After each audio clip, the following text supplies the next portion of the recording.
तुम्ही मला पूर्ण पैसे भरायला लावले. मी पूर्ण 1,16,000 रुपये होती माझ्याकडे. 1 लाख रुपये तरतूद होती. मी साहेबांकडून विशेष तरतूद करून तुम्ही पैसे काढले, तुमचे पैसे भरले आणि पैसे भरल्यावर तुम्ही मला सांगता की पुन्हा मला 12,000 रुपये भरायला लागले.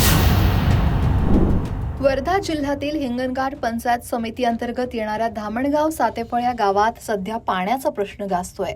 गावात पाणी पुरवठा करणाऱ्या योजनेचे सुमारे 1,16,000 रुपयांचं वीज बिल थकलं. त्यामुळे महावितरणच्या विद्युत विभागानं थेट या पाणी पुरवठा योजनेची वीज जोडणीच खंडित केली. वीज कापल्यामुळे गावचा पाणी पुरवठा बंद झाला. पण ही अडचण दूर करण्यासाठी ग्रामपंचायतीनं पुढाकार घेतला आणि थकीत असलेल्या 1,16,000 रुपयांच्या बिलाचा पूर्ण भरणा केला.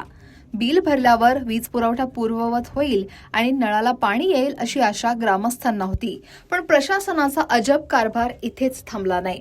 ग्रामपंचायतीनं थकीत बिल भरून सुद्धा वीज पुरवठा सुरू करण्यात आला नाही. मी धामणगाव सरपंच. मी जवळपास 10 दिवसापासून या MSCBच्या चक्रा घालून राहिलो आणि या MSCBच्या ऑफिसरनी मला सांगितलं 1,16,000 रुपये तुम्ही बिल भरा, त्यानंतर मी तुमची लाईन चालू करू. आज मी 1,16,000 रुपये बिल भरलं. या MSCBच्या ऑफिसला आलो, त्यांनी बिल भरूनही माझी लाईन चालू केली नाही. आज मी माझ्या गावकरी लोक आणि आम्ही आज गावकरीतील सगळे लोक येऊन या MSCBच्या ऑफिसला हात चढवून निषेध करत आहे. आणि उद्या यांनी आम्हाला सांगितलं आहे की उद्या लाईन चालू करून देतो. जर उद्या लाईन चालू नाही करून दिली तर पुन्हा आम्ही असंच आंदोलन करून यांना सूचित करून सांगू की बाबा तुम्ही आम्हाला लाईन चालू करून द्या. कोर्टे साहेब भेटले का? साहेबांना आम्ही वारंवार 4-5दा भेटलो, पण भेटून सध्या त्यांना हे सांगितलं, उरावडीचे उत्तर देत होते सगळे लोक लाईन देताना. मला यांनी 1,16,000 बिल भरून त्यांनी मला दुसरा कनेक्शन घेण्यासाठी पुन्हा डबल पैसे भरायला लावले या MSCB ऑफिसनी.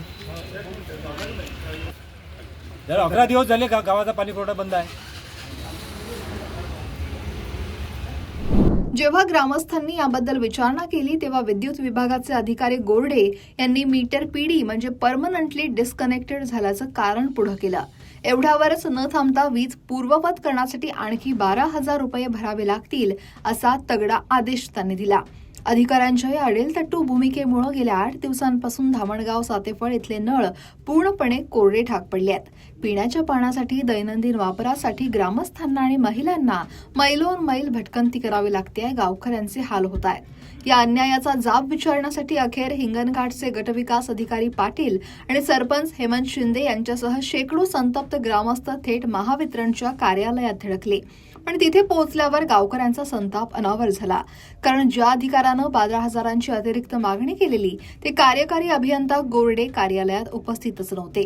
अधिकारी नेहमीच कार्यालयात गैरहजर राहत असल्याचा आरोप करत संतप्त ग्रामस्थांनी गोरडे यांच्या रिकाम्या खुर्चीला पुष्पहार घातला आणि महावितरणच्या या गलथान कारभाराचा तीव्र निषेध नोंदवला. सरपंच महोदय सर माझ्याकडे एक 4-5 दिवसापूर्वी मागच्या आठवड्यात आले होते. त्यांनी सांगितलं की तिथं माझं एक सोलरचं रूफटॉपचं कनेक्शन आहे. 2-3 HP त्यांची मोटर आहे. त्या मोटरने आजपर्यंत सोलरच्या माध्यमातून त्यांचं पाणी लिफ्टिंगचं काम सुरू होतं. गेले काही वर्ष होतं, 2 वर्ष 4 वर्ष खूप आधीपासून त्यांचं ते कनेक्शन आहे ते सुरू होतं. मधल्या काळामध्ये त्यांनी काय केलं, त्या पाण्याची टाकीची जी लेवल आहे ती हाईट वाढवून लिफ्ट करून उंची वाढवली. आता उंची वाढवल्यामुळे तिथे काय झालं की जो त्यांचा जुना एक्झिस्टिंग पंप आहे त्या पंपाचं लिफ्टिंगचं सोलरच्या माध्यमातून लिफ्टिंग होत नाही असं त्यांनी मागच्या आठवड्यात मला हा विषय शेअर केला. लगेच साहेबांना मी इथे जेईंना इथे बोलवलं की तिथला काय विषय त्यांना समजून घे. यांना तिथे पाठवलं त्यांच्या समक्ष. साहेबांनी ते माझ्या असिस्टंटच्या जागेवर दोघे फील्डवरती जाऊन आले. मुळात सोलरचं त्यांनी जे कनेक्शन घेतले ते त्यांनी इंडिव्हिज्युअल प्रायव्हेट कनेक्शन घेतलं. त्याचं महावितरणसोबत कुठली कनेक्शन त्यांनी ऑफिशियल घेऊन मंजूर केलेलं नाही.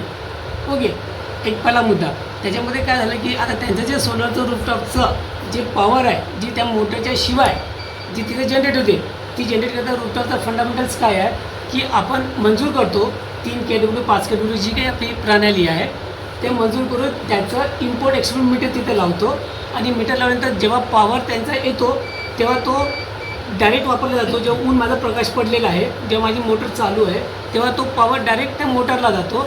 उर्वरित वेळेत तो जो जनरेशन पॉवर आहे, पूर्ण ऐकून घ्या माझं सबमिशन आहे, पुन्हा एकच नाही का, तो जो पॉवर आहे ना सिस्टीमला ग्रीडला येतो. आणि